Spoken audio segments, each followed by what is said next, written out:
Так, давайте ще почуємо Прагу, Чехія. Там Катерина Скрипник, мешканка Праги, нині наживо з нашою студією. Пані Катерино, я вас вітаю. Доброго дня, добрий день. Я дуже дякую, що ви знайшли час, долучилися до нашого ефіру. Пані Катерино, ну безпосередньо, як у Празі цю інформацію сприймають і що робиться на державницькому рівні задля того, аби інформувати людей і запобігати розповсюдженню коронавірусу? Я не являюсь пользователем ТВ, но я активный пользователь интернета. Каждый день пишут СМИ о том, что как, в общем, проходит ситуация в Чехии. В Чехии нет подтвержденных случаев коронавируса. Было несколько подтверждений, но они не подтвердились, и на данный момент в Чехии нет больных.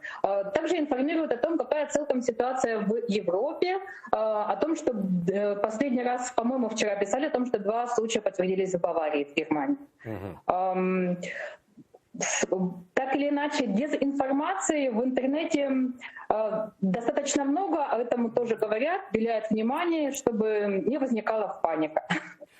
Не могу сказать, чтобы здесь была какая-либо большая паника по этому поводу. Все достаточно спокойно. Пані Катерино, ми от до прямого включення з вами також спілкувалися з Китаєм, з Новою Зеландією, так. Париж, Франція у нас були на прямому зв'язку. І там у кожній країні по-своєму проводять на державницькому рівні інформаційні компанії із запобігання розповсюдження вірусу, якщо такий виявлять. Безпосередньо в Європейському Союзі, у Празі, інформаційно на державницькому рівні щось робиться? Чи, можливо, є люди в масках?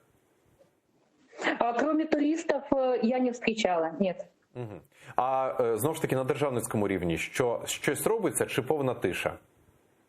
Кроме как информации в интернете, нет, больше ничего я лично не встречала. От безпосередньо з соціальних мереж празьких, чи є у вас інформація, чи готові у випадку все ж таки виявлення коронавірусу, чи готові у Празі боротися з ним, ізолювати людей, чи є ліки, тестери якісь?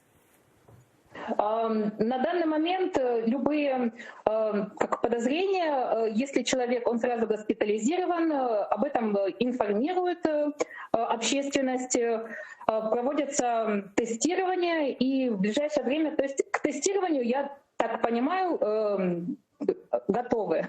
Если будут готовы к большему случаю распространению, надеюсь, да. Здесь достаточно хорошая медицина. Дуже на це також сподіваюсь. І в мене ще одне останнє питання, безпосередньо паніка. От я хочу навести приклад України. Тут дуже велика паніка. На щастя, поки що, і я сподіваюся, так і буде, жодного також випадку офіційно не підтверджено коронавірусу в Україні.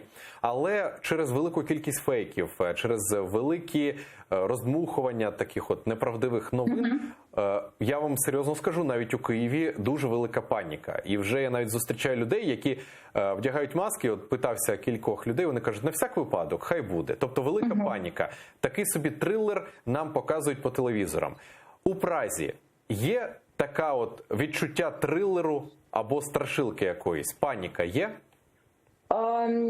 Я не сталкивалась с этим. Возможно, в моем окружении, во всяком случае, этого не было. Единственный случай, моя знакомая попросила с ней сходить в аптеку, поинтересоваться о наличии масок. В аптеке нам сказали, что масок нет. Является ли это свидетельством паники, либо просто стечение обстоятельств, что именно в аптеке не было масок, не могу сказать.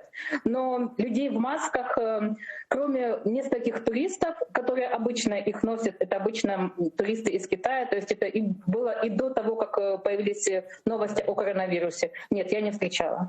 Я вам дуже дякую. Є ще у вас що додати? Будь ласка, якщо є щось додати.